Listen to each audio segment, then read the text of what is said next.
Il y a des souvenirs que l'on ne choisit pas, des images, des mots, des cris, des silences qui nous reviennent sans prévenir. Parfois, il suffit d'un lieu, d'une musique, d'un regard pour que tout remonte. Et alors, le cœur se serre, la gorge se noue, et l'on se demande « Est-ce que je vais un jour me libérer de ça ?» Peut-être que toi aussi, tu portes en toi un passé que tu préfères taire. Pas forcément parce que tu veux l'oublier, mais parce qu'il est trop lourd, trop douloureux, trop compliqué à expliquer. Il y a ces fautes que tu regrettes, ces décisions prises dans la peur, la colère ou l'ignorance. Il y a ce qu'on t'a fait aussi, des abus, des trahisons, des abandons. Et puis, il y a ce que tu n'as pas réussi à faire, ces rêves brisés, ces promesses non tenues, ces chemins que tu n'as jamais pu emprunter. Dans le silence de la nuit, tu y repenses. Tu te demandes si tu aurais pu faire autrement, si les choses auraient été différentes. Tu cherches une seconde chance, une réécriture, un nouveau départ. Mais souvent, ce que tu trouves, c'est juste le vide. Le poids du passé semble coller à ta peau, comme une ombre fidèle qui ne te lâche jamais. Et même quand tu souris devant les autres, il est là. Même quand tu pries, il murmure. Même quand tu avances, il te retient. Tu as beau vouloir tourner la page, quelque chose en toi te ramène toujours en arrière. Comme une voix qui te dit « Tu ne mérites pas d'aller mieux, tu ne seras jamais libre. Ce que tu as fait ou vécu t'a marqué à jamais. » Mais cette voix, ce n'est pas celle de Dieu. Non, ce n'est pas lui qui te condamne. Ce n'est pas lui qui te maintient dans la honte, la peur ou le regret. Dieu, lui, connaît ton passé. Il l'a vu. Il sait tout ce qui s'est passé, tout ce que tu caches, tout ce que tu ne dis à personne. Et pourtant, il t'appelle toujours par ton prénom. Il ne t'identifie pas à ton erreur ni à ta blessure. Il voit au-delà. Regarde Moïse, ce meurtrier devenu libérateur. Regarde David, l'adultère devenu homme selon le cœur de Dieu. Regarde Paul, persécuteur des chrétiens, devenu apôtre de la grâce.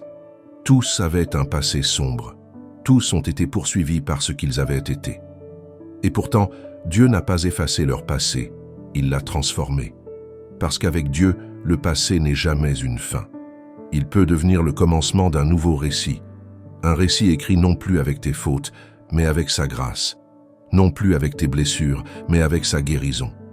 Ce n'est pas facile, bien sûr. Il y a des jours où le passé te criera plus fort que l'espérance. Il y a des jours où tu croiras que tu n'as pas changé, que tu restes prisonnier. Mais ne te fie pas à ces impressions. Le travail de Dieu se fait souvent en silence. Il creuse, il reconstruit, il restaure. Lentement, patiemment, mais profondément. Ce que tu as vécu ne sera jamais nié ni effacé. Dieu ne fait pas comme si rien ne s'était passé. Mais il est le seul capable de faire jaillir la vie au milieu des cendres. Le seul capable de prendre le mal, l'injustice, la honte, et d'en faire un témoignage puissant. Alors, si tu te sens encore prisonnier de ton passé, si tu as l'impression qu'il détermine qui tu es aujourd'hui, sache ceci. Tu es plus que ton passé. Tu es une œuvre en cours. Et celui qui t'a créé n'a pas encore terminé d'écrire ton histoire. Continue à écouter, parce que ce que Dieu veut faire en toi dépasse tout ce que tu peux imaginer. Le passé parle. Il parle fort, parfois même plus fort que la vérité. Il t'accuse. Il te rappelle ce que tu as fait, ce que tu n'as pas su faire, ce que tu aurais dû éviter. Il se glisse dans tes pensées comme un écho tenace. Tu n'es pas assez bien. Tu as échoué. Tu ne changeras jamais. Et cette voix, quand on l'entend trop longtemps, finit par devenir familière, presque normale. On s'habitue à vivre avec cette culpabilité permanente, comme une pièce sombre où l'on a cessé de chercher la lumière. Mais Dieu, lui aussi parle. Sa voix est plus douce, plus tendre, parfois presque imperceptible. Elle ne crie pas comme le passé. Elle chuchote à ton cœur « Je t'aime encore. Je te choisis malgré tout. Je ne t'ai pas abandonné. » La différence, c'est que le passé te rappelle ce que tu étais, tandis que Dieu t'annonce ce que tu peux devenir. Le passé veut t'étiqueter, te réduire à une faute, mais Dieu te redéfinit. Il te donne un nom nouveau. Souviens-toi de Simon appelé Pierre, un homme impulsif, instable, qui a renié Jésus 3 fois. 3 fois. Et pourtant, c'est lui que Jésus choisira pour bâtir son Église. non pas malgré ses erreurs, mais à travers elles. Car Dieu ne choisit pas les parfaits. Il choisit ceux qui ont chuté, mais qui veulent encore se relever. Et Pierre, malgré sa trahison, a trouvé grâce. Toi aussi, tu peux trouver grâce. Peu importe ce que tu as fait ou ce qu'on t'a fait, Dieu ne te regarde pas avec les yeux des hommes. Il ne fait pas la liste de tes fautes pour les afficher devant toi. Il regarde ton cœur et il y voit une soif de changement, une soif de paix, une soif d'amour. Et à cette soif, il répond. Mais pour que la voix de Dieu prenne le dessus, il faut d'abord faire taire celle du passé. Cela ne se fait pas en un jour. Il ne suffit pas de fermer les yeux ou de prononcer une prière automatique. C'est un chemin, un combat intérieur. Chaque jour, tu dois décider quelle voix tu écouteras, celle qui te condamne ou celle qui te restaure. Et parfois, ce combat passe par le pardon, pardonner ceux qui t'ont blessé, mais aussi et surtout te pardonner toi-même. C'est peut-être la chose la plus difficile, se regarder en face et dire « Oui, j'ai fait des erreurs, mais je ne suis pas mes erreurs ». Le pardon n'efface pas ce qui s'est passé, mais il désactive le poison. Il coupe le lien qui t'enchaîne à la douleur. Tu n'es pas obligé de rester lié à ton passé. Jésus est venu pour libérer les captifs. Pas seulement ceux qui sont derrière les barreaux d'une prison, mais aussi ceux qui sont enfermés dans leurs souvenirs, dans leurs regrets, dans leur honte. Il a brisé les chaînes de la mort. Alors ne crois pas une seconde qu'il ne puisse pas briser les tiennes. Dans sa parole, il est dit « Si quelqu'un est en Christ, il est une nouvelle créature. Les choses anciennes sont passées. Voici, toutes choses sont devenues nouvelles. » 2 Corinthiens 5, 17. Cette promesse n'est pas symbolique, elle est réelle. Elle s'adresse à toi, pas dans un avenir lointain, mais dès maintenant. Tu n'as pas besoin d'attendre d'être parfait pour commencer à vivre libre. Tu as juste besoin d'ouvrir ton cœur, de dire à Dieu « Je n'y arrive pas seul. J'ai besoin que tu réécrives mon histoire. » Et tu verras, il le fera. Pas en gommant ton passé, mais en le transfigurant. Ce qui te faisait pleurer hier deviendra une source de force pour demain. Ce qui t'écrasait deviendra ton témoignage. Ce qui te faisait honte deviendra un chant de victoire, parce que ton passé, entre ses mains, devient le début de quelque chose de nouveau. Il est des blessures qu'on n'ose pas nommer. Des souvenirs que l'on garde cachés, profondément enfouis, comme pour éviter qu'ils ne refassent surface. On pense parfois que les ignorer suffit à les faire disparaître. Mais le passé que l'on enterre vivant finit toujours par revenir. Il se manifeste dans nos réactions, dans nos peurs, dans nos choix. Sans même s'en rendre compte, on construit sa vie sur des ruines, sur des douleurs non guéries. Et un jour, tout s'effondre. Mais si ton passé te poursuit, c'est peut-être parce qu'il a encore besoin d'être confronté. Pas pour te faire du mal, mais pour te libérer. Il y a une vérité que peu osent affronter. On ne peut pas guérir de ce qu'on refuse d'affronter. Et parfois Dieu nous conduit à revisiter ces zones d'ombre, non pas pour nous blesser à nouveau, mais pour y faire entrer sa lumière. Souviens-toi de Joseph, trahi par ses frères, vendu comme esclave, emprisonné injustement. Son passé aurait pu le briser. Il aurait pu devenir amer, plein de haine et de vengeance. Mais au lieu de cela, Joseph a choisi de laisser Dieu transformer son histoire. Et quand il s'est retrouvé face à ceux qui l'avaient trahi, il a pu dire « Vous aviez projeté de me faire du mal. Dieu l'a changé en bien. » Genèse 50, 20. C'est cela, le pouvoir divin sur le passé. Non pas effacer, mais racheter. Prendre ce qui était brisé et en faire une œuvre de grâce. Ce que tu as vécu peut servir. Pas à te définir, mais à te façonner. Pas à t'étiqueter, mais à témoigner. Ton histoire peut devenir un phare pour ceux qui traversent les mêmes tempêtes. Mais pour cela, il faut accepter de passer par un chemin de transformation. Dieu ne fait pas tout à ta place. Il agit en collaboration avec ton cœur, avec ta volonté. Il t'invite à lui remettre ce passé douloureux, ces cicatrices que tu caches même à toi-même. Il ne te forcera jamais, mais il attend ton oui. Et ce oui, aussi petit soit-il, peut changer toute une vie. Car ce que Dieu commence, il l'achève. Il ne te délivrera pas à moitié. Il ne t'abandonnera pas au milieu du désert. Il te guidera pas à pas, jusqu'à ce que la douleur devienne mémoire et que la mémoire devienne louange. Dans Ésaïe 43, 18, 19, Dieu dit « Ne pensez plus aux événements passés, ne considérez plus ce qui est ancien. Voici, je vais faire une chose nouvelle, elle germe déjà, ne la voyez-vous pas ?» Le problème, c'est que beaucoup ne la voient pas. Aveuglés par le passé, ils ne perçoivent pas les germes du renouveau. Ils prient, mais gardent leur cœur verrouillé. Ils espèrent, mais refusent de lâcher ce qui les maintient dans l'amertume. Pourtant, Dieu ne peut pas remplir des mains déjà pleines de regrets. Il faut lâcher prise pour recevoir. Tu n'es pas obligé de rester lié à ce que tu as vécu. Même si tu as été brisé, même si tu as fait des choix que tu regrettes, même si tu crois que c'est trop tard, il n'est jamais trop tard pour Dieu. Il n'est pas limité par le temps, par les fautes, ni par les conséquences. Ce qu'il a fait pour d'autres, il peut le faire pour toi. Mais n'oublie pas, la transformation ne commence pas à l'extérieur. Elle commence à l'intérieur, par un cœur humble, par une prière sincère, par une décision de ne plus laisser ton passé définir ton avenir. Ce n'est pas une illusion, ce n'est pas un discours motivant. C'est une réalité spirituelle profonde. Tu peux renaître, tu peux recommencer. Non pas comme si rien ne s'était passé, mais comme si tout ce qui s'est passé avait été racheté. Et un jour, ce passé qui te faisait peur deviendra ton témoignage le plus puissant. Un témoignage que Dieu utilisera pour relever d'autres vies, parce qu'il ne permet jamais la souffrance sans y greffer un plan de rédemption. Il existe un lieu où les chaînes sont plus serrées que celles du corps. Ce lieu, c'est l'âme. Le passé y laisse ses empreintes, comme des cicatrices invisibles mais douloureuses. Tu peux sourire à l'extérieur, réussir ta vie, être entouré, et pourtant, ressentir au fond de toi cette lourdeur, cette oppression que rien n'explique vraiment. Un mot, une situation, un silence, et tout remonte. Tu es ramené là où tu croyais avoir tourné la page. C'est dans ce lieu intérieur que le combat est le plus féroce. Et c'est là aussi que Dieu agit le plus puissamment, car ce n'est pas ton apparence qu'il veut changer, c'est ton être profond. Il ne te propose pas un vernis de paix ou de joie. Il veut t'enraciner dans une guérison authentique, une transformation durable. Mais cela demande du courage. Le courage de ne plus fuir, de ne plus se cacher derrière les masques.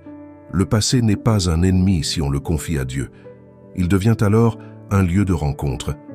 Oui, là où tu as été blessé, rejeté, humilié, trahi, il veut entrer et faire de ces blessures des portes pour sa gloire. Mais pour cela, il faut oser lui ouvrir ces pièces de ton histoire que tu gardes verrouillées. Il ne les forcera pas. Il attend que tu l'invites. Regarde l'exemple de Pierre, cet homme impulsif, passionné, qui a juré fidélité à Jésus, puis l'a renié 3 fois. La honte, le remords, le poids de l'échec, tout cela aurait pu le détruire.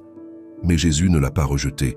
Il est revenu vers lui sur le rivage, avec tendresse, avec patience. 3 fois, il lui a demandé « M'aimes-tu » 3 fois, il a restauré ce que le reniement avait brisé.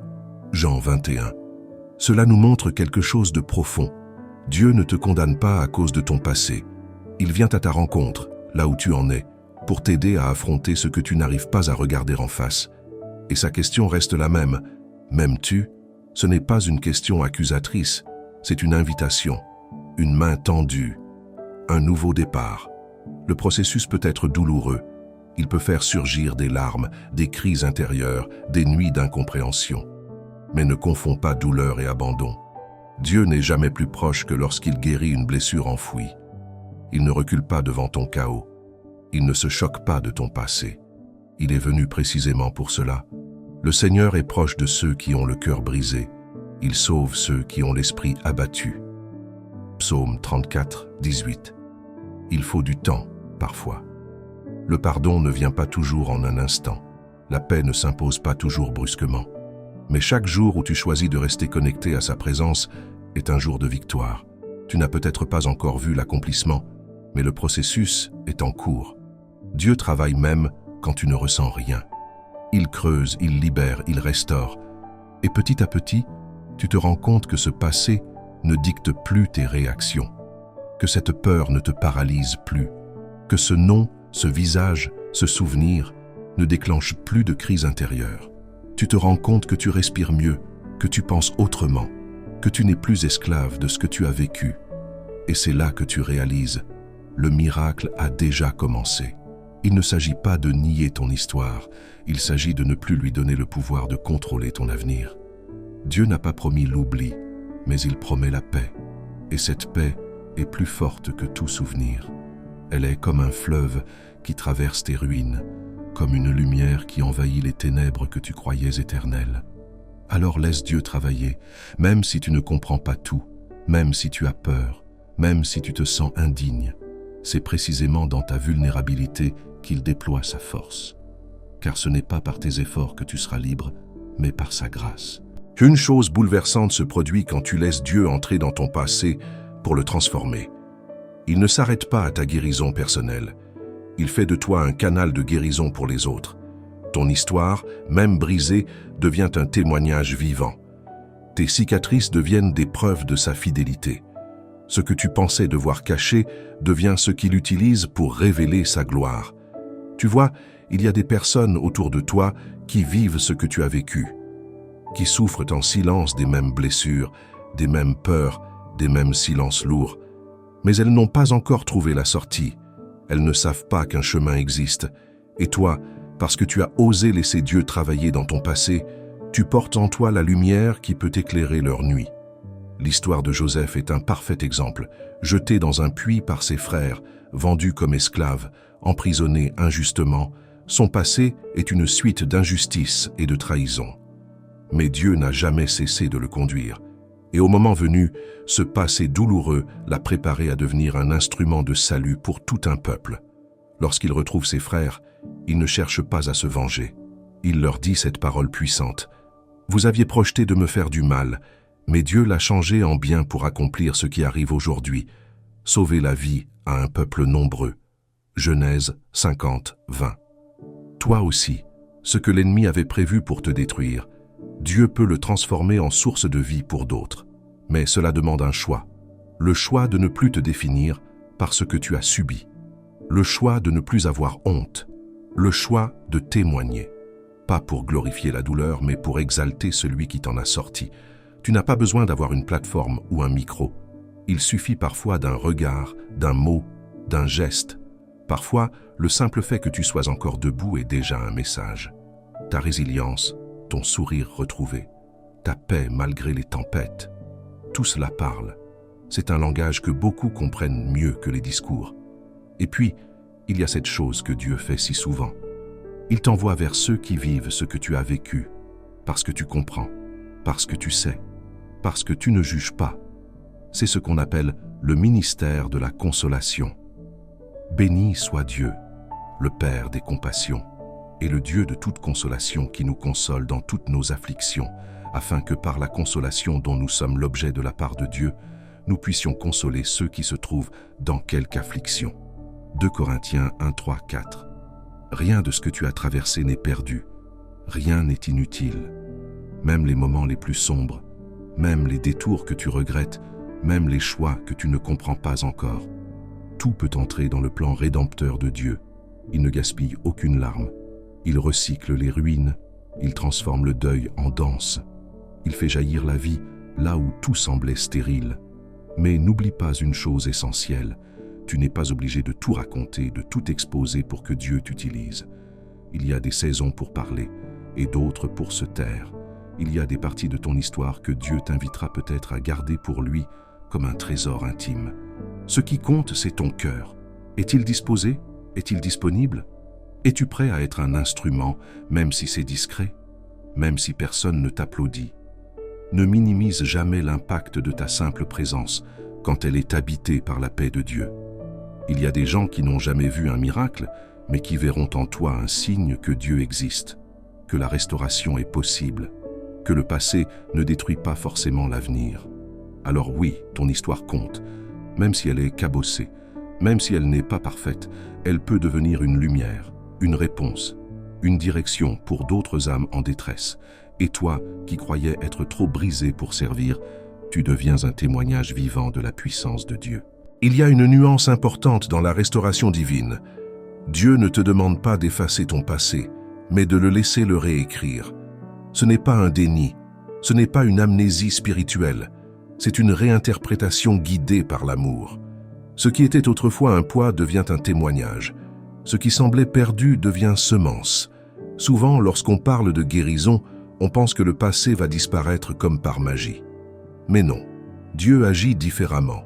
Il ne gomme pas ton histoire, il en change le sens. C'est ce que font les artistes avec une toile abîmée. Ils intègrent les taches, les fissures, les accidents. Et soudain, l'imperfection devient une beauté unique. Regarde la croix. L'instrument de torture le plus infâme de l'époque est devenu l'image même de l'espoir. Le symbole de la honte est devenu le symbole du salut. Voilà comment Dieu travaille. Et si la croix peut être glorifiée, ton histoire aussi. Il ne s'agit pas de prétendre que tout va bien. Il s'agit de dire « Oui, j'ai souffert. Oui, j'ai fait des erreurs. Oui, j'ai été blessé. Mais Dieu est intervenu. Et il continue d'écrire avec moi. » Ce que tu traverses ne définit pas qui tu es, mais comment tu te laisses transformer, oui. Prenons l'exemple de Rahab, une prostituée dans une ville païenne. Et pourtant, elle a choisi d'accueillir les espions israélites, au péril de sa vie. Ce choix, cet acte de foi, a changé le cours de son histoire. Et elle est non seulement entrée dans le peuple de Dieu, mais elle figure dans la généalogie de Jésus, Matthieu 1,5. Imagine cela, un passé socialement rejeté, transformé en lignée messianique. Ce n'est pas la perfection que Dieu cherche, mais un cœur disposé. Dieu n'a pas honte de ton passé. C'est souvent nous qui en avons honte. Nous nous jugeons selon ce que nous avons vécu, au lieu de nous voir comme lui nous voit. Et trop souvent, nous projetons ce regard accusateur sur Dieu, comme s'il allait nous rejeter. Mais c'est tout le contraire. Jésus est celui qui s'assied avec les exclus, qui touche les lépreux, qui pardonne les adultères, qui relève les brisés. Quand tu confies ton passé à Dieu, tu changes de narrateur. L'histoire reste la même, mais la voix change. Et cette voix ne dit plus « tu es fini, tu es sale, tu es condamné ». Elle dit « tu es racheté, tu es aimé, tu es appelé ». La vérité ne change pas ce que tu as traversé, mais elle transforme la manière dont tu le portes. Et cela, c'est une liberté immense, car tu n'as plus à faire semblant. Tu n'as plus besoin de t'inventer une vie parfaite pour être accepté. Tu peux être vrai, authentique, nu devant Dieu et aimé tel quel. Et ça, c'est une délivrance plus puissante que toutes les apparences. Dieu ne veut pas que tu renies ton histoire, mais que tu la lui offres. Il ne l'impose pas, il l'invite. Comme Jésus face à l'homme à la main paralysée, étends ta main. Luc 6, 10. Il aurait pu le guérir sans rien lui demander. Mais il veut qu'il montre ce qui est sec, ce qui est ratatiné, ce qui est caché, parce que c'est là que la puissance divine se déploie. Tu ne peux pas changer ce que tu refuses d'exposer à la lumière. Et Dieu, lui, n'agit pas dans le secret de ton déni. Il agit dans la vérité.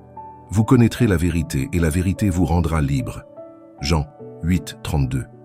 Voilà pourquoi il te pousse à faire face, non pas pour t'accuser, mais pour t'affranchir. Alors, ne renie pas ton passé, ne le glorifie pas non plus, mais confie-le, offre-le, sanctifie-le. Et regarde comment, au fil des jours, des mois, des années, Dieu en fera une œuvre d'art. Pas à partir de ce que tu aurais voulu vivre, mais à partir de ce que tu as vécu réellement. C'est ça la rédemption, c'est ça la beauté de l'Évangile.